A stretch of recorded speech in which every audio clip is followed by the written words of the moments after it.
Dando, então, início ao diálogo propriamente dito, nós temos aqui a nossa situation, que é two friends are talking about different ways to learn English. Então, esses dois amigos estão ali dialogando sobre diferentes formas de falar inglês, ok? Então, eu tenho ali, eu tenho a minha forma e você tem a sua forma. Eu tenho o meu prazer e você tem o seu prazer. A gente vai ver esse diálogo aqui desses dois amigos.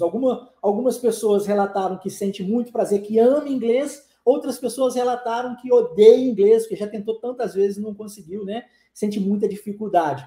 Nós vamos ter isso aqui acontecendo agora nesse diálogo, tá?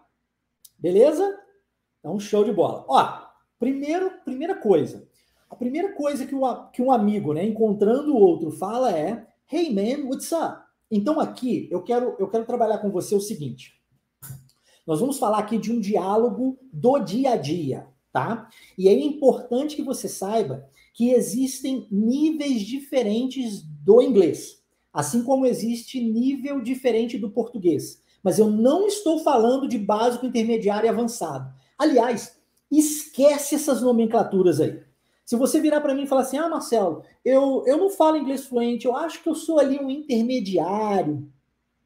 Na vida real, ok? Ou você fala inglês fluente ou você não fala inglês, ponto. Não tem esse negócio de básico, intermediário e avançado. Não tem isso. Se você colocar no seu certificado lá, eu sou mega ultra power avançado, mas na hora da entrevista em inglês você não conseguir falar, não serve de nada. Nada. Não existe isso. Isso são nomenclaturas e eu vou ser bem honesto com você agora, abrindo o jogo mesmo, e eu tenho autoridade para falar isso. Beleza? Já fui diretor de curso tradicional, já fui coordenador de curso tradicional, já lidei diretamente com o franqueador, enquanto franqueado, eu sei muito bem o que acontece nos bastidores. E eu não vou mencionar nome aqui para ser antiético, não vou fazer isso. Mas você sabe, básico, intermediário e avançado são apenas nomenclaturas criadas pelos cursos de inglês para fazer você estudar durante anos e anos e anos, sem que no final você tenha qualquer garantia de que falará fluente. É ou não é? É ou não é? É ou não é? Tô tirando isso aqui da minha cabeça? Fala para mim. Você estuda, sei lá, 2 anos, aí você recebe um certificado de conclusão de básico. E você não fala inglês. Você não fala inglês, você está entendendo? Você recebe um certificado que atesta que você passou numa provinha lá do curso, mas você não fala inglês. Gente, isso não existe. São 2 anos da sua vida, entende? E o pior, você recebe aquele certificado, você fala, não, agora então vai, eu vou para o intermediário, já concluiu o básico, agora vai. Você faz mais 2 anos. E você não fala inglês depois de 4 anos.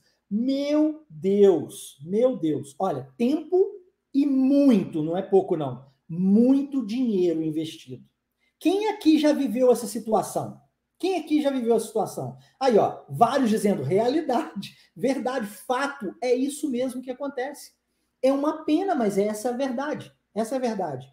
Então eu estou sendo muito honesto com você, abrindo o jogo. Os níveis que nós temos dentro da língua são níveis que nós temos, né, inclusive em português, que diferencia com quem você vai falar e que tipo de vocabulário você vai usar. Mas não esse negócio de falar fluente ou não falar fluente, e não falando fluente você diz que é básico, intermediário ou pré-avançado. Não existe isso. Você é fluente, mas aí você vai conversar com o seu amigo, você vai usar um nível de inglês, ok? Você vai conversar com o diretor de uma empresa, são outros vocabulários, são outras palavras, é outra estrutura. Você não vai ficar falando gíria, dependendo da empresa na qual você trabalha. Você não vai ficar usando abreviações. Você vai falar um português mais claro, mais limpo, não é assim? Em inglês funciona do mesmo jeito. Aliás, em qualquer língua vai funcionar da mesma forma. Depende de onde e de quando você está falando inglês ou português. Então, as pessoas às vezes me perguntam, porque eu fui criado nos Estados Unidos. Se você não conhece a minha história, eu cheguei no Brasil 23 anos atrás, eu não falava português. E eu sei, eu tenho muita fluência, né? Não tenho sotaque. E você fala assim, pô, Marcelo, como é que você conseguiu isso? Olha, primeiro você precisa levar em consideração que lá se vão 23 anos da minha história, ok? Esse é o primeiro ponto. Segundo, que eu, quando cheguei ao Brasil, fui fazer cursinho de português, né, para aprender o idioma. E eu sou brasileiro, eu nasci no Brasil, mas eu fui para os Estados Unidos muito criança. Então, eu fui criado lá, minha formação acadêmica veio de lá, eu voltei para o Brasil já adulto. Minha família mora nos Estados Unidos ainda. E aí, quando eu cheguei no Brasil, que eu fui reaprender o português, eu tive muita dificuldade. Porque, como eu disse antes, o português ele é muito, muito, muito difícil. Muito difícil mesmo. O inglês ele já é mais fácil.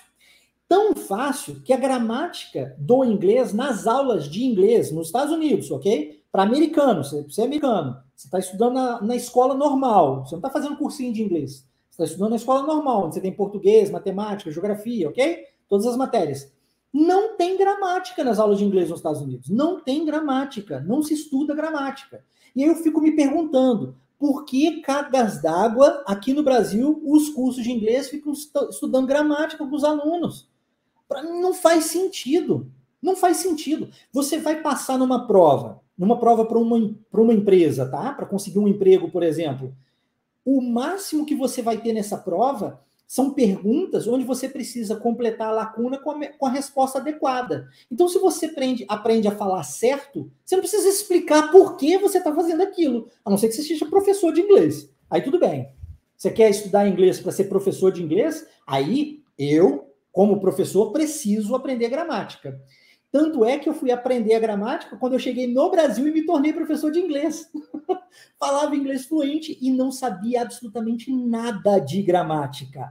Nada, zero, zero. Se você perguntasse para mim assim, Marcelo, o que é um present continuous? Como foi o caso? Me perguntaram. É o básico do básico do básico da gramática. Eu virei na entrevista de trabalho para o curso de inglês e falei, não sei. E a pessoa falou assim, olha, por exemplo, I'm working now. I'm studying now. We are having a conversation now. Eu falei, isso aí eu falo toda hora. Ela falou assim, precisamos trabalhar a sua gramática. Afinal de contas, dentro do curso de inglês, aqui no Brasil, infelizmente, eles batem muito nessa tecla, gramática, gramática, gramática, e você não precisa disso. Eu preciso saber, porque eu sou professor. Se você me perguntar, eu tenho que dar a resposta. Entende? Mas para você falar o idioma, você não precisa disso. Você aprende a gramática como? Falando, fazendo, de forma prática. Ok? Isso é muito importante, muito importante. Então, se você está tentando falar inglês fluente estudando gramática, você vai ficar muito bom em gramática. E é só. Falar inglês fluente, I'm sorry. Para falar inglês, você precisa falar inglês, lembra? Falar inglês. E não estudar gramática, tá? Então já ficou claro, né? Beleza. Então, olha, dentro desse nível que nós temos aqui de inglês, onde nós estamos com um diálogo entre dois amigos, o primeiro amigo, já de uma forma bem informal, vira para o outro e fala, hey, man, what's up? Então, nós temos algumas coisas aqui. Primeiro, hey, que já é bem informal, tá? Segundo, man, que é como se fosse o nosso cara aqui no Brasil, tá? Então, é como se ele dissesse assim, e aí, cara? Tá bom? Beleza? Esse é o man, tá? Você pode falar assim, pô, Marcelo, mas man não é homem? Sim, mas eu não estou aqui para traduzir. Que se a gente ficar traduzindo palavra por palavra, a gente não vai alcançar fluência. Você precisa de entender, assim como você fez quando era criança. As pessoas falavam as coisas para você, apontavam, você entendia aquilo depois da insistência, né? Do pai, da mãe ou do responsável, e depois você falava. É assim que a gente aprende o segundo, o terceiro, o quarto idioma e assim sucessivamente, igualmente, tá? Então, hey man é tipo, e aí, cara? E em seguida pergunta what's up? E aqui, WhatsApp, você tem o aplicativo no seu celular, né? E ele vem daqui mesmo, tá? WhatsApp, é disso daqui mesmo. WhatsApp é como se fosse e aí? O que tá pegando? Tá? Tem mais ou menos essa ideia. E aí, beleza? É mais ou menos essa ideia. Só que essa pronúncia bonitinha, WhatsApp, ela quase nunca é feita. Quase nunca, tá? A gente geralmente pronuncia assim, ó, what's up? A gente corta o T, junta o S no U e fala what's up? ok? What's up? Engole o P, tá vendo? What's up? Tem outra pronúncia, a gente transforma o S em Z e tira o T e fala what's up? What's up? Ok? E tem uma outra pronúncia, a gente esquece do S, junta tudo e fala what up? Então, nós temos pronúncias diferentes. E você pode falar assim, pô, Marcelo, isso complica muito. Na verdade, tudo é uma questão de treino. Só que você só vai saber o que é usado se eu, enquanto seu professor, falar isso para você. O que geralmente acontece é que você vai para a aula de inglês e o que você tem? Um inglês bonitinho, perfeitinho, né? Lindo ali dentro da sala de aula. Mas aí você vai assistir um filme e você não entende. Por que você não entende? Você vai ouvir uma música e não compreende. Por que você não compreende? Você vai viajar para fora do país e fala, caramba, estudei 5 anos e não falo inglês, porque eu não estou entendendo nada do que a pessoa está dizendo. Por que você não entende? Porque a vida inteira você treinou inglês bonitinho.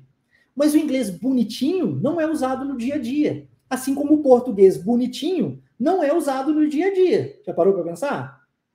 A gente não fica falando cheio, né, de floreio, com aquele português refinado, super lindo, pausadamente. Ninguém fala isso. Vou lhe dar um exemplo para você entender melhor. Se eu vou jogar bola amanhã, eu não falo com você assim, olha, eu vou jogar bola amanhã. Não falo, falo. Quem que fala assim? Ninguém fala assim. A gente fala como? Vou jogar bola amanhã. Olha só a junção de palavras. Vou jogar bola amanhã. Eu vou já vira vou. Jogar vira jogar. Jogar bola amanhã. O lá já junto no A do amanhã. Vou jogar bola amanhã. Olha só, vira uma palavra só, percebeu? É isso que os professores de inglês no Brasil deveriam ensinar para os alunos. Porque quando você aprende isso, a sua cabeça faz... Caraca, agora sim, inglês da vida. Agora sim, agora eu consigo assistir um filme e entender. Agora eu consigo conversar com alguém de verdade, que a pessoa fala, eu entendo o que ele está dizendo. Porque está usando o inglês da vida, inglês do dia a dia. Então é minha responsabilidade, enquanto seu professor, passar essa informação para você. E aí, passa a ser a sua responsabilidade treinar isso. Então agora a gente vai treinar, beleza? Então, ó, você já sabe o que essa frase quer dizer. Eu vou falar a frase e vou pedir que aí do outro lado você confie em mim.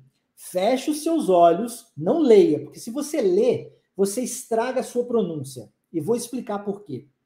Existe um negócio chamado padrão linguístico. E nós, no português, temos um padrão linguístico. Por exemplo, a última palavrinha em português, eu leria up. Ok? Up. Só que em inglês, a gente pronuncia up. Up. E muitas vezes nessa pergunta, a gente engole o P. What's up? Olha só, viu? Ele engolido. Se você ficar lendo, o seu cérebro ele buga. Ele não consegue compreender, porque você está acostumado com o padrão linguístico do português. E agora você precisa do padrão linguístico do inglês. Você já entendeu a frase, então a gente vai seguir o mesmo padrão de aprendizado linguístico natural de qualquer língua. Ouvir e repetir. Show de bola? Vamos lá? Então feche os seus olhos, escuta a pergunta e repita comigo. Hey man, what's up?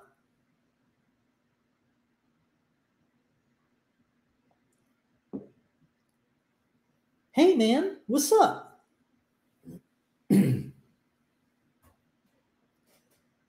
Hey man, what's up? Muito bom, excelente, é isso aí, tá? Aí o amigo vai responder com uma pergunta, ele não responde a pergunta. E aqui acontece um equívoco de muitos brasileiros. Quando alguém pergunta para ele assim, ou para ela, hey, what's up? A pessoa responde, I'm fine, thanks. Não, a gente não faz isso. A pergunta WhatsApp, ela possui, 3 variações. A gente poderia responder um nothing, a gente poderia responder um nothing much, e a gente poderia responder um WhatsApp de volta. Então a pessoa perguntou o WhatsApp, você responde o WhatsApp, ninguém responde ninguém. É como aqui no Brasil a gente fala assim, e aí, beleza? Aí o outro responde, e aí, beleza? E ninguém respondeu ninguém, percebe? É nesse sentido, tá? Então, o amigo vai responder, what's up? E aí vai jogar a palavra dude. Dude é como se fosse também o man, como se fosse cara, ok? Sei lá, vamos usar aqui um mano. E aí, mano? Ok? Seria isso. What's up, dude? Beleza? Talvez você já tenha escutado dude antes no filme, né? Ou em alguma música. Então, what's up, dude? Ok? Vamos tentar? Vamos lá? Fecha os olhos, listen and repeat. What's up, dude? What's up, dude?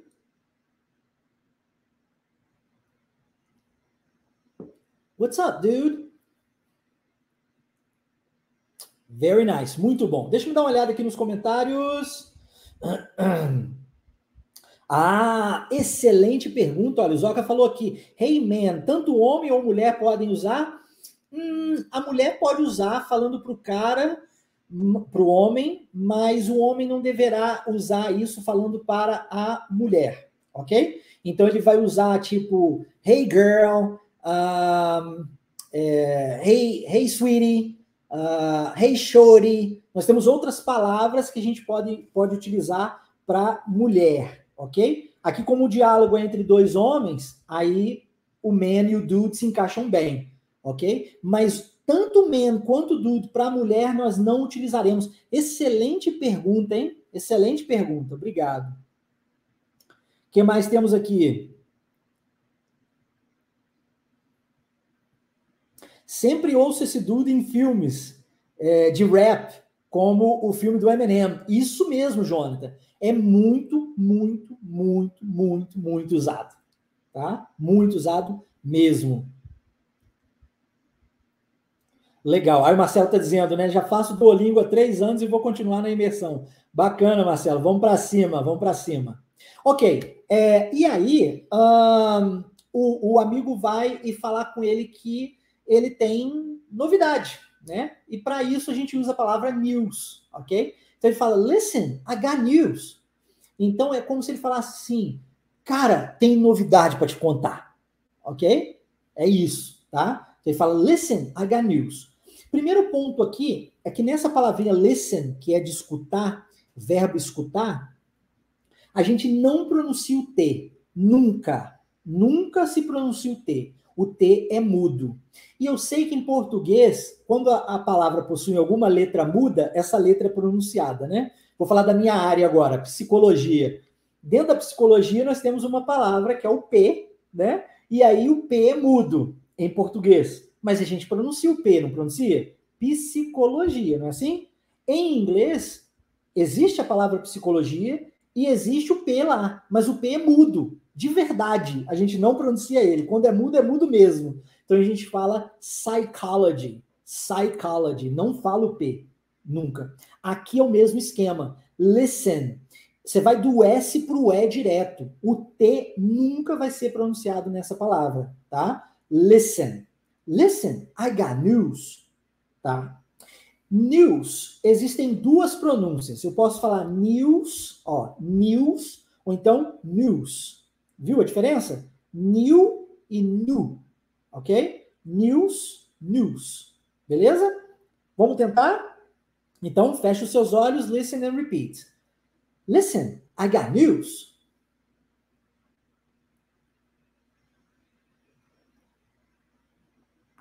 Listen, I got news.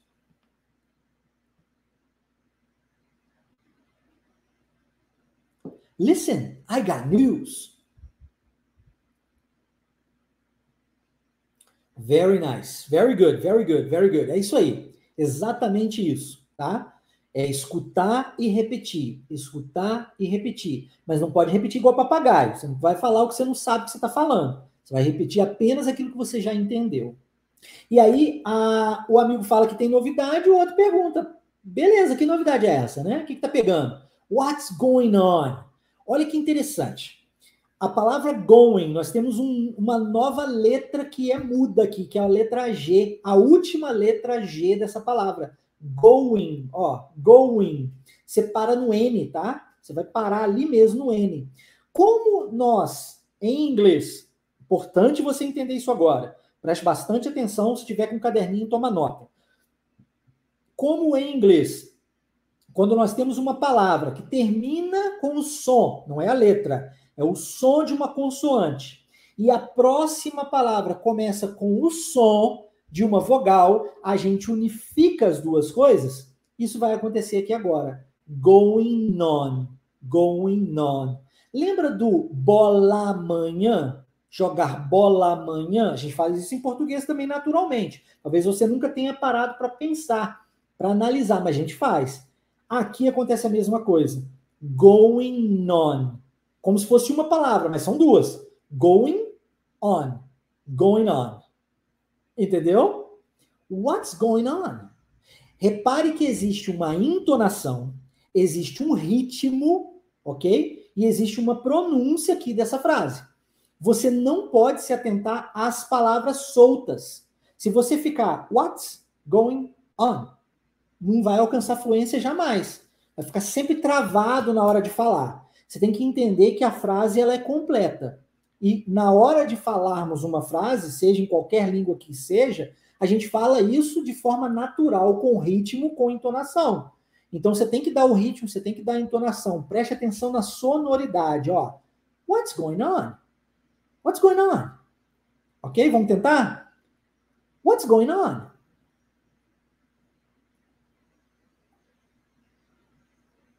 What's going on? What's going on? Legal, muito bom. Até aqui tá tranquilo para você? Tá fácil? Fácil, fácil? Coloca aí no chat, quero saber. Tá tranquilo?